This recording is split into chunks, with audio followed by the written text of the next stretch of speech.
Canal Congo TV is on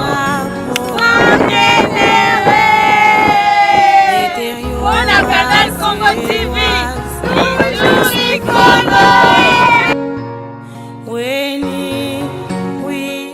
Je crois que pour ceux qui ne comprennent pas le lingala, le résumé, c'est que c'est Papa Simon Kimbangu qui présente l'église qu'il a amenée, l'église qu'il a reçue du ciel, l'église qu'il a reçue du Christ. Et nous avons dit la fois passée que cette église, c'est l'église de Dieu qu'on a demandé au Christ d'installer. Malheureusement, ça s'était buté sur l'hostilité des Juifs. Et le Christ, avant de partir, avait fait la promesse que le royaume devrait partir de la nation juive pour une autre nation. La révélation kimongiste a dit que la nouvelle nation qui a reçu ce pouvoir, qui a reçu ce royaume, et c'est bien les kimongistes que nous sommes, donc la race noire, en Afrique centrale, bien entendu. Donc ce cantique nous situe dans ce contexte pour dire que l'église que nous avons aujourd'hui, qui a totalisé les 100 ans, c'est cette église qui est partie de Dieu lui-même en passant par le Seigneur Jésus-Christ.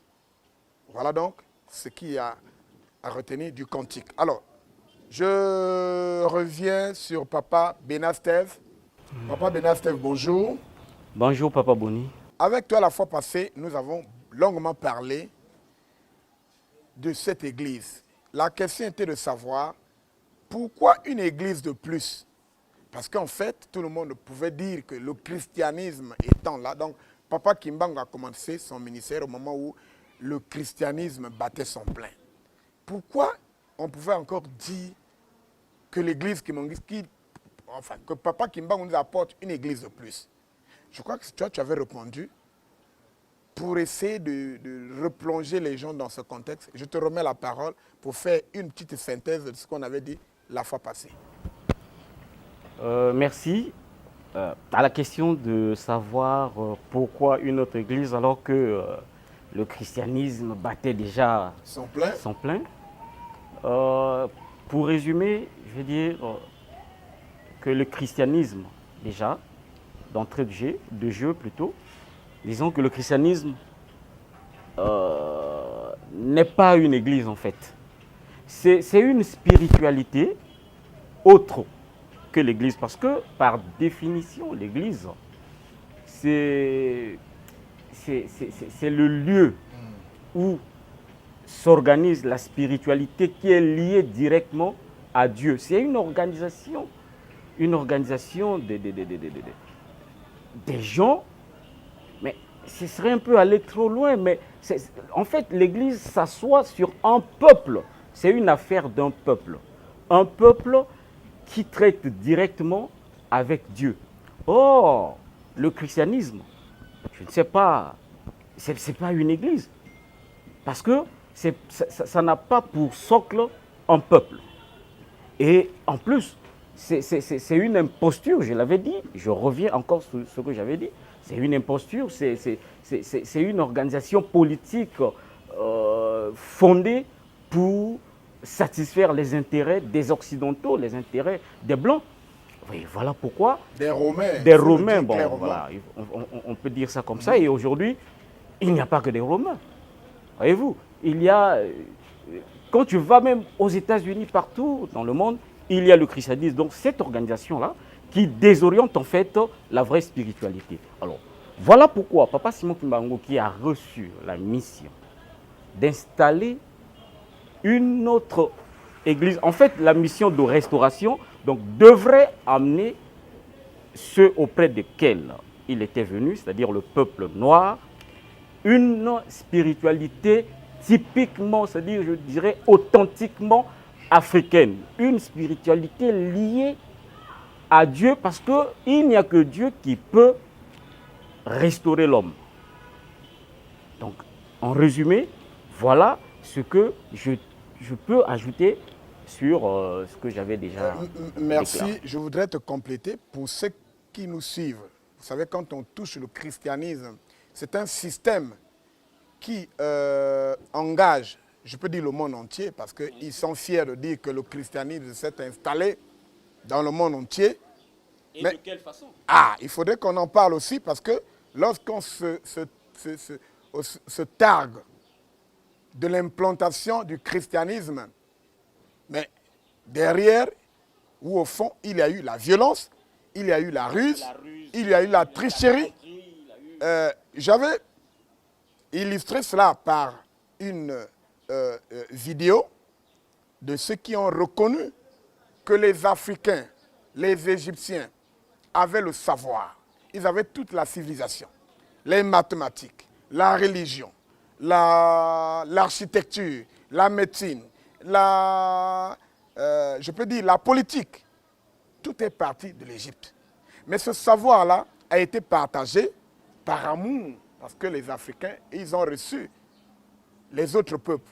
Mais malheureusement, lorsqu'ils arrivent, les autres peuples qui ont envahi l'Égypte, ils ont utilisé la violence, ils ont utilisé la force, ils ont copié, au lieu de s'arrêter à la copie, ils ont plagié. Même la parole de Dieu, nous allons en parler, la Bible a été copiée, plagiée. Et lorsqu'on nous la présente aujourd'hui, pour ceux qui ne le savent pas, consultez l'histoire, lorsqu'on nous la présente aujourd'hui, on a changé des noms, on a changé plein d'histoires, on a changé plein de choses. C'est ça, ce qu'on appelle plagiat. Donc, c'est ça le christianisme.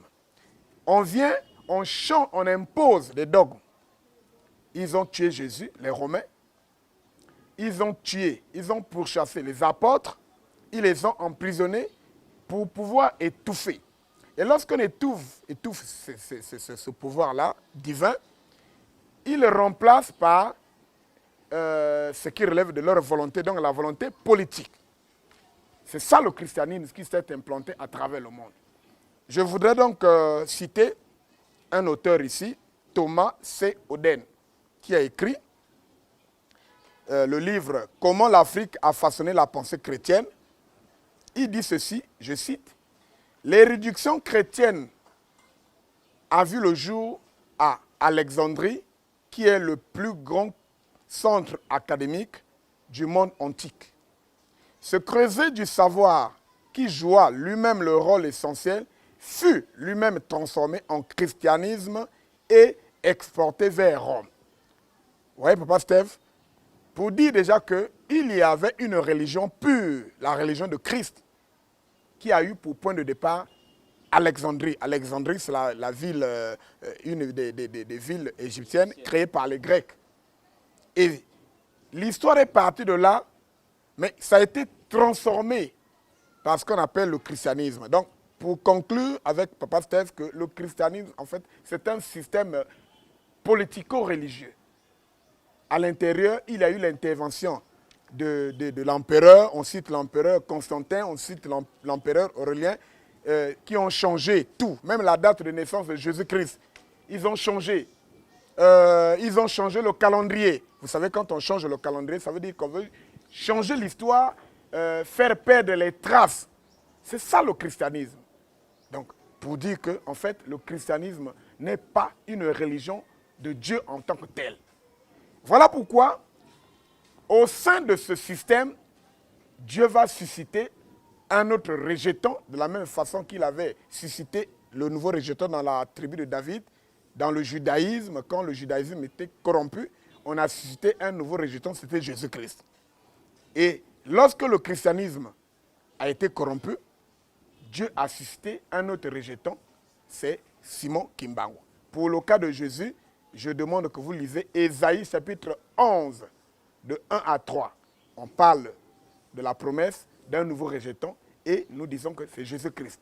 Et le cas de Simon Kimbangu, c'est ce que nous sommes en train d'évoquer aujourd'hui. Donc, Papa Steve, merci. Ça, c'était le rappel de ce qui s'est passé à l'occasion, voilà, dans l'émission passée. Mais comme nous sommes sur l'analyse des discours de Papa, je voudrais qu'on y revienne encore un peu. Donc, je demande à la régie de nous balancer un extrait du discours de Papa. Je crois que nous étions le 7 avril 2021. Après quoi, on va donc entrer dans le vif. ya solo na 21 na 1921 Tata Kimbangu tangu aye na mokili bakolo batunaka ye yo ozali nani ye alobi nazali motindami ya nkolo Yesu. Mutuna mosusu balobi omemeli biso nini ye alobi na memeli bino leta konzi na memeli bino lingomba na Kikongo oyo ezalaki awa na Congo central. Nkolo Yesu na Tata Simon Kimbangu bazalaki kosolana na Kikongo. Ok, merci la régie. Je crois que nous n'avons pas ramassé cela. C'est Papa Simon Kimbangu qui l'a dit et il nous a ramené au début de l'histoire. Vous avez suivi. Alors, Papa Benastef, je reviens sur vous. L'église, la promesse est là. Mais nous avons entendu aussi que c'est la dernière église. Il y a des cantiques qui le disent, que l'église qui m'engage aujourd'hui, l'église de Jésus-Christ sur la terre par son envoyé spécial Simon Kimbangu, c'est la dernière église. Alors que quand on analyse les choses, je me dis qu'il n'avait jamais eu une église. Mais on dit encore que c'est la dernière église. Alors si c'est la dernière, est-ce qu'il y en a eu la première, la deuxième, et ainsi de suite? Merci pour la question. Tout à l'heure, j'ai dit que l'Église a pour socle un peuple. C'est une relation directe qu'un peuple entretient avec son Créateur. Et l'histoire nous dit ceci, que le peuple juif a bénéficié de cette appellation de mon peuple lorsque Dieu intervient pour les faire sortir du pays d'Égypte, de la maison de servitude, là où ils souffraient. Dieu dit, vous êtes mon peuple et je suis votre Dieu. Que les gens ne se perdent pas pour se poser des questions de savoir, mais si pour les Israélites, il est Dieu, mais qui il est pour les autres? Non. C'est un problème, c'est une alliance, un problème d'alliance. Dieu a conclu une alliance avec un peuple, le tout part de l'ancêtre. Ce n'est même pas Jacob, il faut remonter depuis Abraham, depuis. Je crois. Oui, donc depuis la Abraham. C'était faite à Abraham. Voilà, faite à Abraham. Et ça s'est concrétisé à partir de et Jacob. au fur et à mesure, l'histoire s'est déroulée jusqu'à Jacob, Israël, les enfants d'Israël, et ils ont rempli toutes les conditions pour la réception du Messie. C'est un plan de Dieu. Voilà. Donc, et au regard de tout cela, et à la première émission, j'avais dit, à la question de savoir d'où vient l'Église, j'ai évoqué ce problème, c'est-à-dire le parcours de l'Église jusqu'à devenir Église universelle aujourd'hui.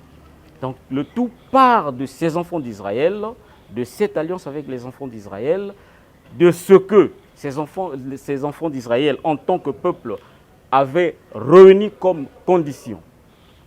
Pour ne pas aller trop loin, pour revenir vers la question, je dirais qu'il y a deux églises déjà. Donc historiquement parlant, il y a deux églises. Le judaïsme, formé ou créé par les Juifs, c'est l'ancienne alliance. Et aujourd'hui, nous avons le kimbanguisme. Mais pourquoi je parle en termes de deux églises? Quand vous regardez, faites attention, et vous allez constater qu'autour de ce peuple, toutes les conditions dont j'ai évoquées ici ont été réunies. Il y avait il y avait la présence du roi. Je parle bien de la présence du roi. Là, je vois déjà Jésus-Christ, la présence du roi. Il y avait la ville, il y a le peuple, il y a la loi, et il y a aussi le territoire que devrait occuper ou qu'occupe ou sur lequel était établi donc ce peuple. Et quand vous regardez parallèlement, il y a aussi l'église kimbanguiste qui n'est que en fait la photocopie de cette histoire vécue par les enfants d'Israël. Vous savez que je dirais même que c'est la même église transférée aux Africains, c'est-à-dire aux Noirs. Voyez-vous? Et dans ces conditions, pour comprendre qu'il s'agit de la même chose, il faut également faire attention pour voir est-ce que les conditions sont réunies. Oui, on voit bien que nous avons le roi lui-même, qui est Papa Simon Kimbangu. Il y a le peuple, donc c'est le peuple noir, le peuple de Dieu. Et le territoire ici, c'est toute l'Afrique. Confère le cantique Bouyavanginza. Quand j'ai créé le monde, le peuple noir, je l'ai créé aussi dans la foulée. Et à 3 points de suspension, je l'ai réuni et voilà, les placé dans la sur le terre territoire. promise, Voilà, ma terre terre. de promesse. Donc, Oui. c'est ça le fait de dire ma terre promise. Et là, il y a donc le territoire qui est l'Afrique et la ville ici. Vous n'allez pas me dire que c'est Kinshasa. Donc c'est Nkamba, Nouvelle-Jérusalem. La cité sainte. Voilà, la cité sainte, où sont installés tout ce qui a comme trait symbole au pouvoir. Voilà, tout ce qui est comme symbole, vous l'avez dit, du pouvoir. Et je peux citer, même si c'est un peu en désordre, mais nous avons le temple dans la ville, nous avons la présence du roi, nous avons le palais des rois, nous sommes nous, et nous avons également le lieu sacré, c'est-à-dire le sanctuaire, le mausolée. Et je ne sais pas si j'ai... Il y a aussi la piscine sacrée. Donc tout ça, ce sont des éléments qui attestent cette royauté. Et la royauté ici, il y a le pouvoir, il y a aussi le côté sacerdoce, le sacerdoce. Donc, en un mot, nous sommes une église, c'est-à-dire l'église kimbanguiste est la dernière église. Pourquoi? Parce que c'est la forme la plus aboutie même de l'église de Dieu. Souvenez-vous que Jésus n'a même pas créé cette église. Ça a commencé à se former. Les conditions étaient déjà là.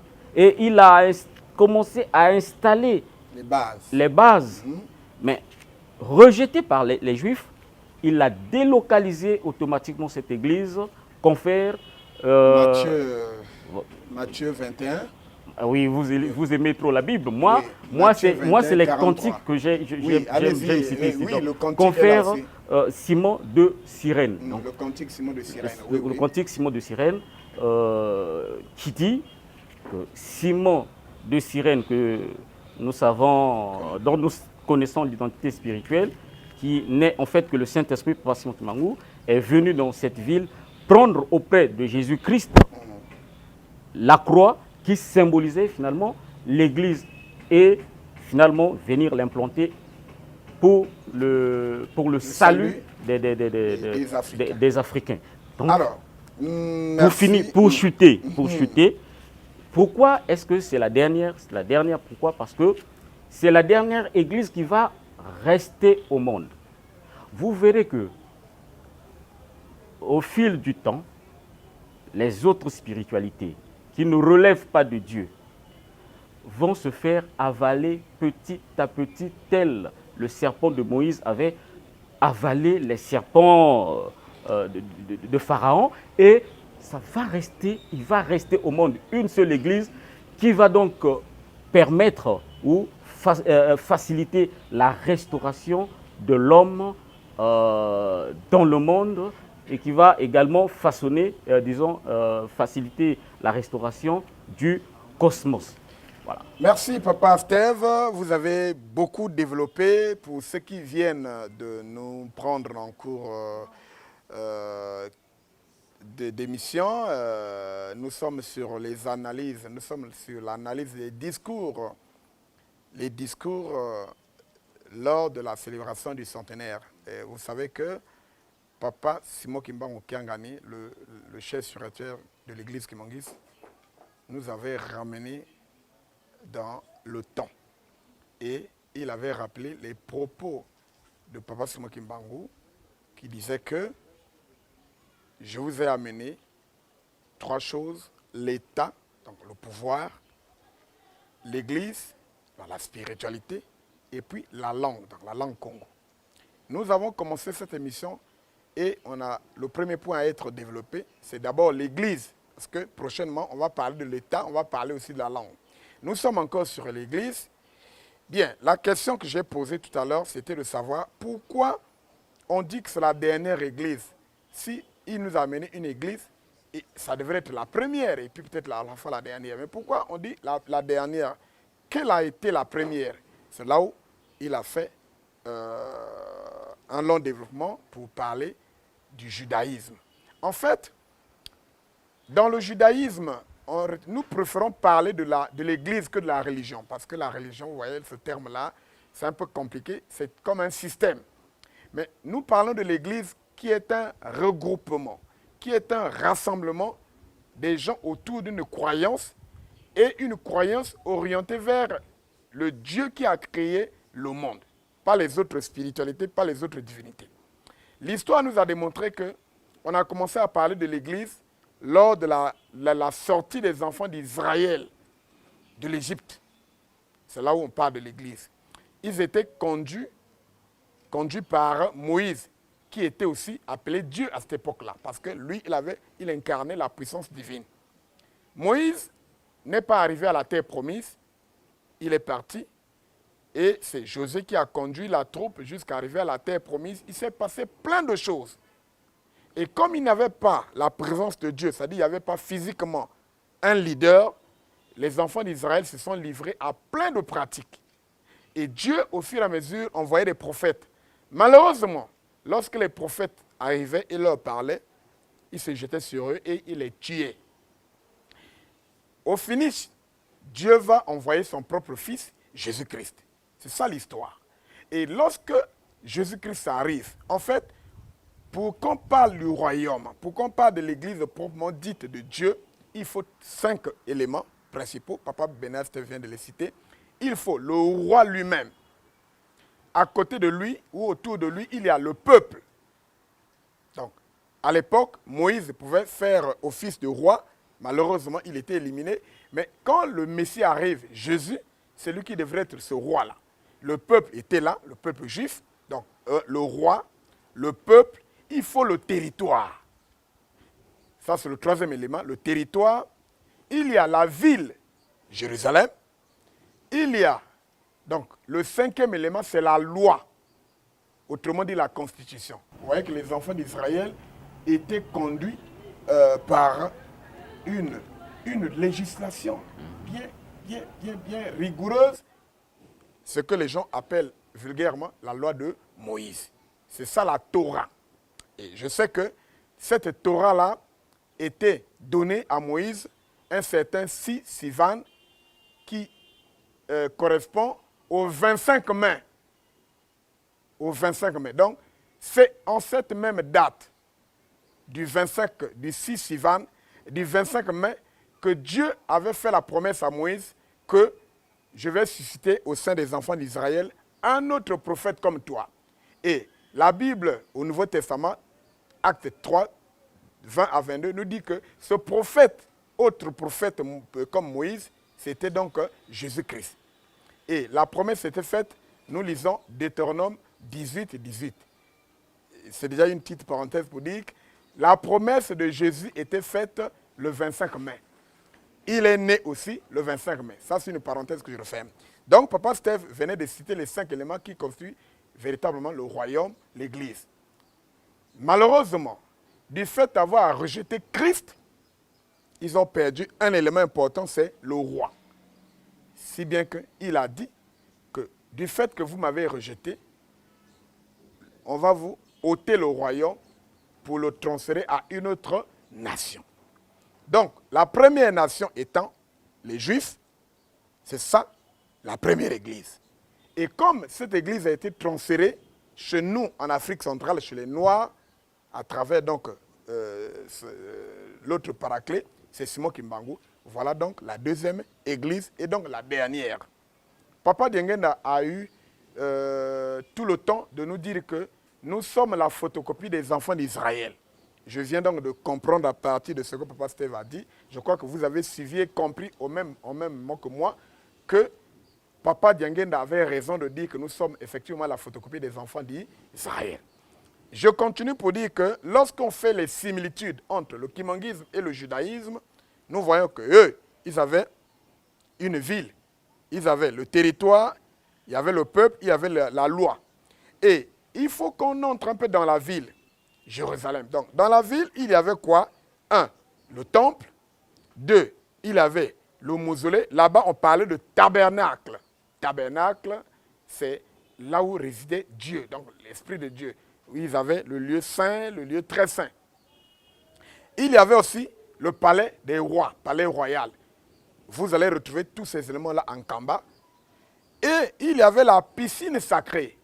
Je crois que la Bible est là. On peut lire Jean 9 pour décrire un peu. Il y avait Siloé, on parlait de Siloé, on parlait de Bethesda, non? Il y avait la piscine sacrée. Et c'est ce que nous retrouvons aussi en Kamba. Et j'ai parlé de la présence du roi. Donc le roi qui était rejeté. Aujourd'hui, nous remplissons les critères. Donc les 5. Le roi est là, Kimbangu lui-même. La piscine sacrée est là, le temple est là. Le mausolée représente déjà le tabernacle. Et le palais royal, c'est ce qu'on appelle le Ndjamitino, donc la maison des rois.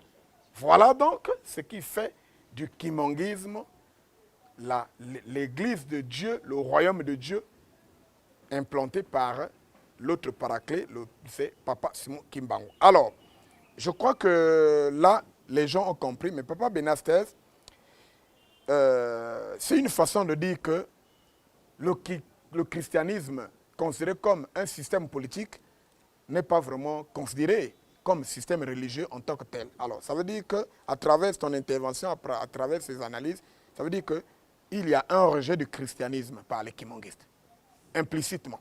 Donc, il y a une question qui m'a été posée. Alors, je voudrais donc dire bonjour, j'en profite, puisque tu as parlé des serpents qui ont été avalés.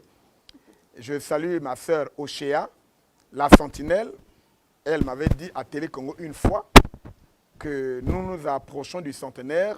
Il faudrait que tous, nous nous alignions derrière Simon Kimbangu. C'est lui, notre serpent.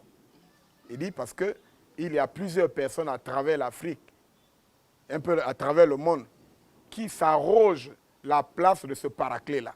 Moi, on parle de celui-ci, de celui-là au Cameroun, de celui-là au Congo-Brazza, de celui-là en RDC. Mais Maman Ochéa avait dit que tous ceux-là sont comme des serpents du Pharaon. Mais Kimbangu, c'est notre serpent, c'est le serpent de Moïse. Il va finir par avaler tous ces serpents-là. Je crois que ça mérite d'être salué à travers cette émission. Et nous nous rappelons aussi la promesse selon laquelle il restera une seule église au monde. Papa Diengene l'a dit. Donc, il y a le rejet du christianisme. Mais on rejette le christianisme, mais on garde son livre qui est la Bible. Qu'en dis-tu? C'est une question qui m'a été posée. Merci, Papa Boni, pour la question.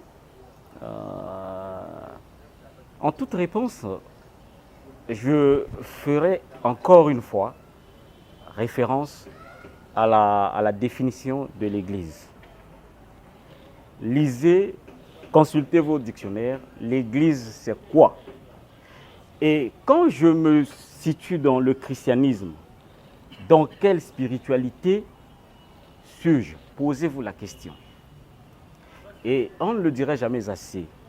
Le christianisme, c'est une spiritualité autre que l'Église, c'est-à-dire autre que celle qui est liée à Dieu.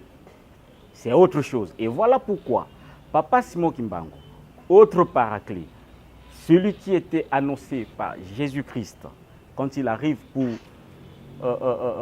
la continuation de l'œuvre de Jésus-Christ, ne pouvait pas s'aligner dans le christianisme qui n'est en fait qu'un système politique créé pour dominer et désorienter les enfants de Dieu. Il a mis de côté, c'est-à-dire, en fait, on a rejeté c'est-à-dire Papa Simon Kimbangu a rejeté ce qui ne lui appartient pas. Ça c'est clair. Mais non, les gens vont dire, mais la Bible, c'est les Blancs qui nous l'ont apporté. C'est ça le grand problème. Oui. Et posez-vous la question, c'est quoi la Bible par définition? Allez-y. Et on va vous dire non, c'est la parole de Dieu. C'est la parole de Dieu. Inspirée. C'est ça, non? Si c'est la parole de Dieu, c'est-à-dire on va étudier qui est Dieu et à qui Dieu s'est adressé. Oui, il s'est adressé pour confier cette parole. Première fois ou pas, mais à qui Dieu pas, hein? s'est adressé. Oui. À qui appartient donc finalement la Bible au regard donc des réponses qui vont plutôt être données à la suite de ces questions. Il a été prouvé ici que la Bible n'est pas d'origine occidentale. En tant que parole de Dieu, bien sûr. Elle est d'origine africaine. Allez consulter l'histoire. Mais le plus grand problème ici, c'est quoi? C'est lorsque Papa Simon Kimbangu nous dit « Lisez attentivement cette Bible ».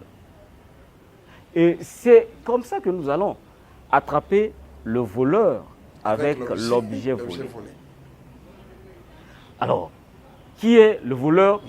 C'est quoi l'objet volé ici? Allez-y. On va vous le dire. Dites-le. L'objet volé ici, c'est la parole de Dieu, c'est-à-dire la parole. La parole qui a été révélée aux Africains, la parole qui, pendant un bon bout de temps, vous l'avez dit, nous étions le centre du monde. Le centre où se rassemblait tout le monde, où les gens venaient apprendre. Ils ont tout appris jusqu'à la religion, jusqu'à l'église. Ils ne connaissaient pas Dieu, c'est des païens. Donc, ils ont appris chez nous, animés par l'esprit l'esprit de destruction, l'esprit, je dirais, satanique. Ils ont développé, je ne sais pas s'il faut parler de la haine, un plan diabolique. Et la finalité, ils ont tout ravi, ils ont plagié. En fait, ils ont ravi parce qu'ils n'ont rien laissé ou presque. Ils ont pris tout ce qui nous appartenait, la parole de Dieu, donc les Medu Nature, ce qui a été révélé aux Africains, ils ont tout pris et pour couronner le tout, ils ont fait de ça leur propriété. Au lieu de s'arrêter seulement là, ils ont même mis leur propre touche. Et voilà pourquoi, à la question de savoir à qui appartient finalement la Bible, il y a beaucoup de choses à dire. On ne va pas s'y attarder. Mais ce qui nous intéresse ici, c'est que à qui devrait appartenir la Bible en tant que parole de Dieu. Mais si la Bible veut dire seulement la parole de Dieu, écrite, transcrite dans un livre, ça veut dire que tout ce qui est dans ce livre devrait appartenir à Dieu. Mais lorsque nous faisons l'exégèse même de cette Bible, lorsque nous faisons une étude approfondie, lorsque nous consultons l'histoire,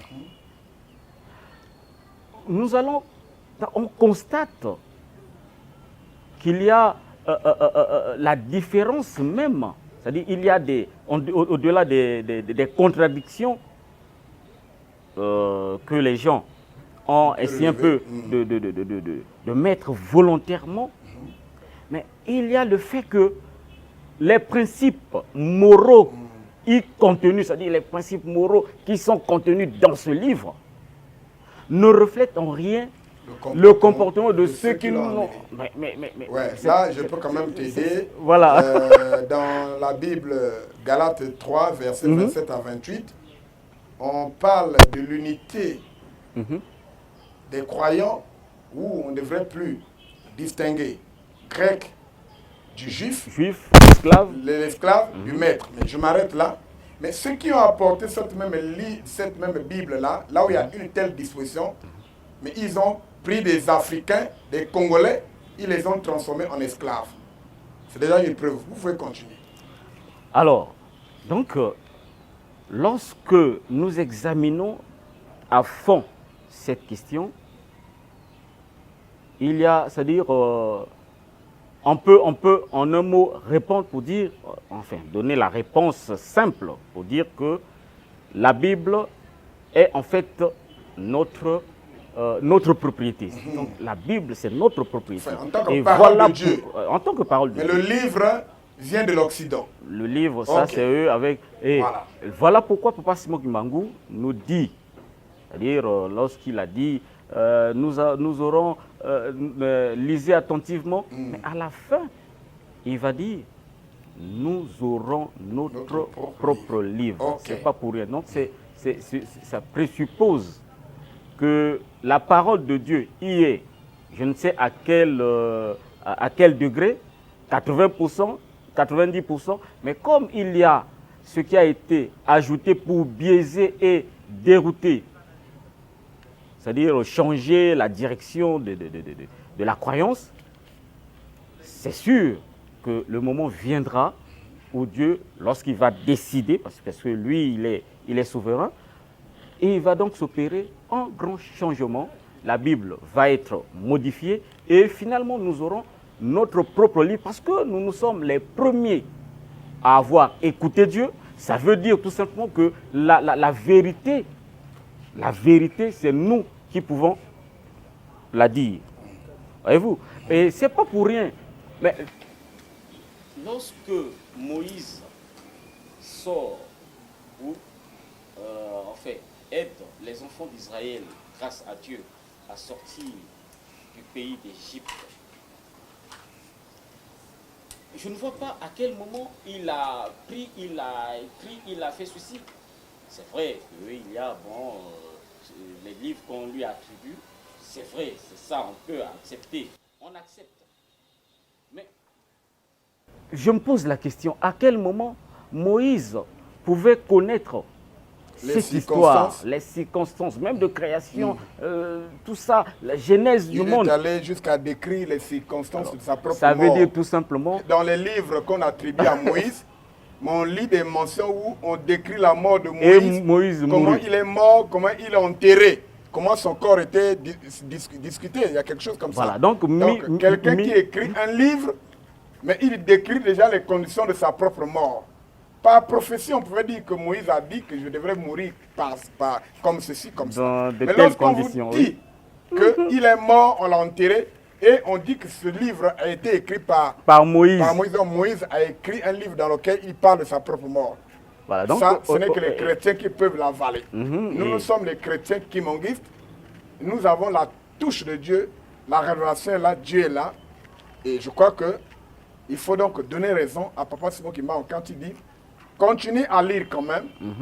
Vous allez discerner, distinguer les principes moraux contenus dans ce livre. C'est-à-dire, là-bas, il y a la volonté de Dieu qui a été copiée en Afrique, bien que quelque part on y a ajouté des choses relevant de la volonté humaine.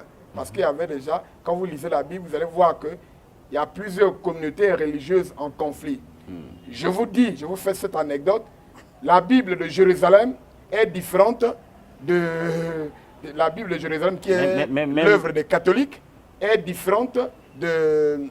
Même de Louis II, puisque Louis II est d'obédience protestante. Surtout celui-là, quand vous lisez Louis II qui est dans nos téléphones, c'est ce que nous exploitons dans nos téléphones, vous allez voir qu'il y a plein de choses. Qui va jusqu'à ajouter une mention dans, je crois, Daniel 9, 26. Oui. Où quand tu vas dans d'autres livres, vous ne voyez pas cette mention. La mention, effectivement, c'est celle que les églises réveillent, prennent pour pouvoir faire obstruction à l'enseignement kimonguiste qui dit qu'après Jésus, il y a Kimbangu.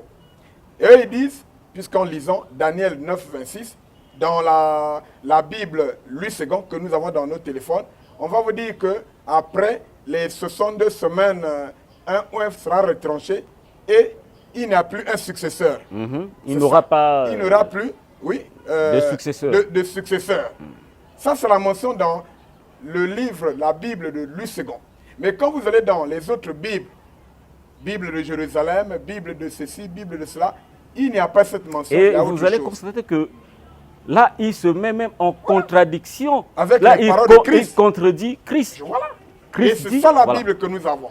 Comme a dit Papa Okeli et Papa Bionge ici, la Bible est africaine. C'est une histoire africaine qui s'est déroulée, enfin, donc fait état d'une histoire, donc des faits qui se sont produits en Afrique avec des acteurs africains, avec des noms africains, donc trafiqués, changés, modifiés. Biaisés. Et à ce moment-là, il se pose donc la question de la sacralité même de la Bible. Est-ce que ça mérite d'être considéré comme un livre sacré? Ça, c'est un problème. On peut avoir une preuve de ce que, en dehors des paroles sacrées révélées, il y a eu un ajout humain. Je prends juste un élément. Oui, allez-y. Quand vous prenez, je crois c'est Daniel 9, verset 26, si je ne me trompe pas. Lisez la Bible Louis II.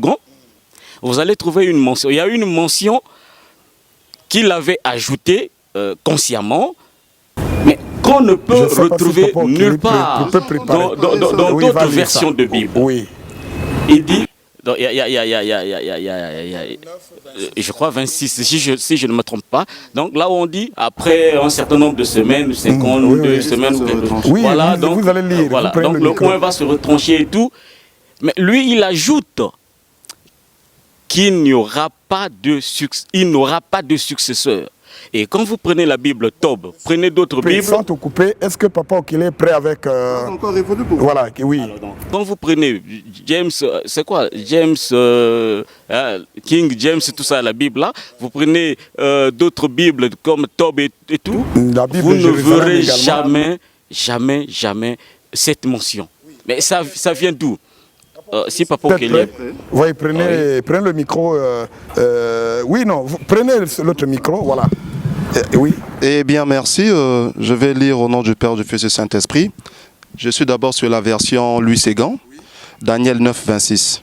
Après les 62 semaines, un roi sera retranché et il n'aura pas de successeur. Très bien.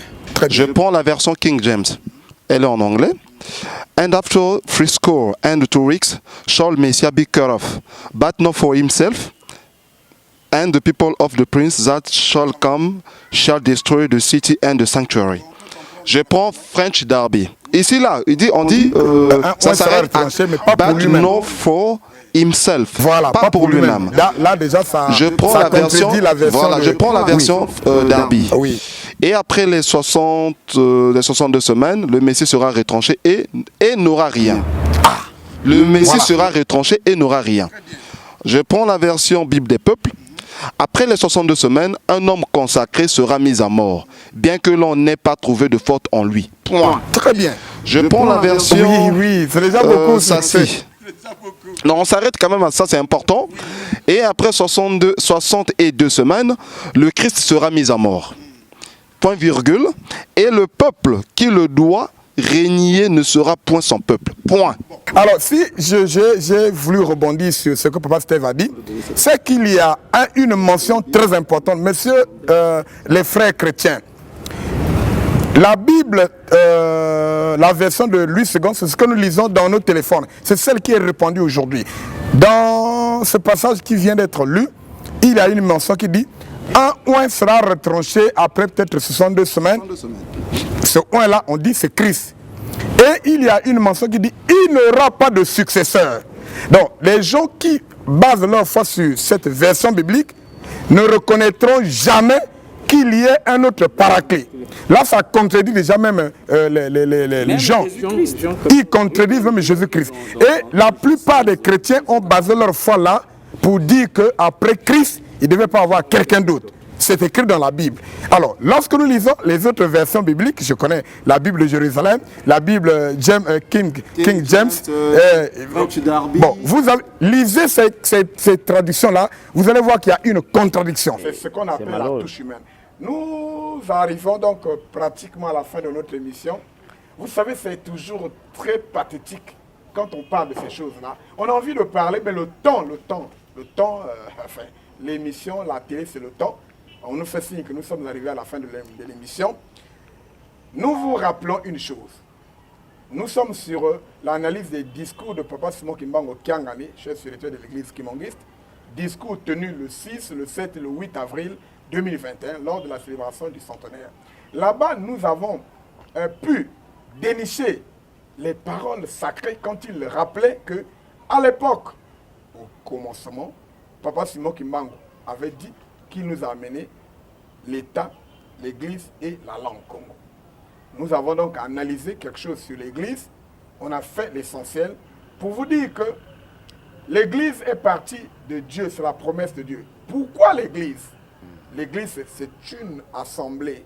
C'est un rassemblement des hommes qui doivent adorer rien que Dieu. Parce que depuis le commencement, nous avons nos ancêtres Adam et Ève qui avaient pris les commandes du monde, les clés du monde et les avaient données au diable à travers la ruse qui était venue par le biais du serpent.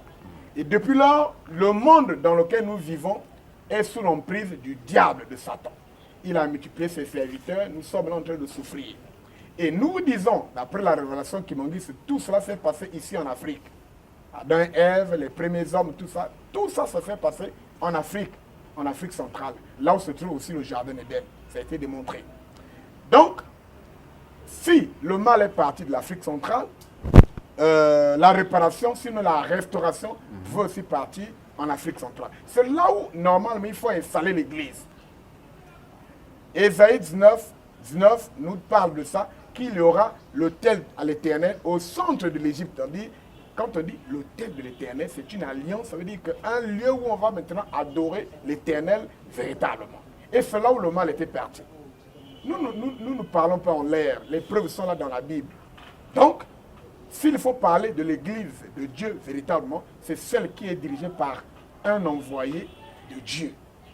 Christ a tenté, malheureusement, quand vous lisez Matthieu, je crois 23, 37 à 38, vous allez voir comment il a dit que j'avais voulu rassembler ce peuple, mais le peuple m'a rejeté, alors cette maison leur sera déserte. Et quand vous prenez Matthieu 21, 43, la promesse du transfert du royaume de Dieu, vous prenez Luc 19, 41 à 44, vous comprenez qu'il n'y a plus église en Israël. Vous qui y allez, vous perdez énormément votre temps. Il faut chercher là où le royaume était envoyé. Quelle est cette nation-là? Le noir, le Kimangis en Afrique centrale aujourd'hui, fait office de ce peuple nouvellement élu de Dieu. Je vous demande de lire Ésaïe chapitre 19, versets 24 à 25. Là-bas, Dieu dit de l'Égypte, mon peuple. Papa Steve va parler de l'alliance. Quand Dieu appelle un peuple, mon peuple, ça veut dire qu'il a fait alliance. Il travaille avec ce peuple. Là-bas aussi, on a fait un classement où on a mis l'Égypte en tête, suivi de la Syrie, et l'Israël vient en troisième position. Ce ne sont pas les Kimangis qui ont écrit, mais c'est la Bible qui est là. C'est la vision d'Ésaïe de plusieurs siècles avant Jésus-Christ. Je vous rappelle que Jésus a même lu aussi les prophéties d'Ésaïe. Donc, c'est là où nous terminons cette émission sur la Bible qui est pourtant la parole de Dieu, mais qui a été retouchée par l'homme. Et la Bible, en tant que parole de Dieu, a été révélée aux Africains à travers ce qu'on appelle Medu Nature. Ce sont ces paroles sacrées qu'on avait trouvées sur les papyrus, et c'était les hiéroglyphes. Mais quand les Grecs arrivent, les Phéniciens, les Romains, ils prennent les choses, ils vont modifier, jusqu'à nous apporter un livre qui contient des contradictions, des incorrections. Voilà pourquoi Papa Simon Kimbangu a dit que nous aurons notre propre livre. Alors là se pose aussi le problème de la langue. Dans quelle langue devrait être écrite ce nouveau livre? C'est donc le sujet que Papa Steve et moi allons développer lors de l'émission prochaine. Très heureux, c'est là où on va en profiter aussi pour parler d'un autre élément parmi ce que Papa Simon Kimbangu a promis, c'est la langue Congo. Nous vous le disons déjà. Je vous fixe rendez-vous au prochain numéro. Je crois que si nous avons pu tourner cette émission, vous voyez mon sourire, vous ne les voyez pas, mais il y a des gens qui sont derrière les caméras. À côté d'eux, il y a des gens qui sont assis. C'est ça me fait plaisir parce qu'aujourd'hui, l'équipe d'Aratelki est vraiment musclée. Papa d'Ariel Wanzambi était derrière la caméra. À côté de lui, il y avait aussi Papa Brel Makozo. Il y avait le jeune stagiaire, Papa Graf Toavuka. Papa Yves Pinga, lui, il a aussi tenu une des caméras. Ils sont tous là. Et nous avons bénéficié de la réalisation de Papa Hello Aurélien, Papa nouvellement nommé pasteur, en tout cas, chapeau. Et la coordination est l'œuvre de Papa Richard Mbon Claver. Mais je n'oublie pas de vous signaler que nous avons noté la présence de Maman Kiawa Francigna, qui est devenue célèbre à travers l'émission Les Deux Oui, à travers les choix. Il y a Maman Ulrich aussi qui vient de s'illustrer dans cette émission-là que vous connaissez bien. Je n'oublie pas les sœurs qui nous ont accompagnés, qui nous ont aidés à tourner cette émission. Je vois Maman Ruth Iloki de la chorale des dirigeants, Maman Chanel Lepaco et Maman Fa Akwala. Les deux sont de Jeteki Talangaï. Fatricia, oui, Maman Fatricia Akwala de Jeteki Talangaï. Papa Brel, il faut me rappeler Maman Claudia de Koreki, qui fête aussi son anniversaire aujourd'hui. En tout cas, nous n'oublions pas, en tout cas, l'imbattable Maman Ginette. En tout cas, nous pensons à vous. Pourquoi? Parce que vous pensez régulièrement à nous. À vous tous qui nous avez suivis, nous vous disons merci et le rendez-vous est fixé au prochain numéro. Au revoir et à très.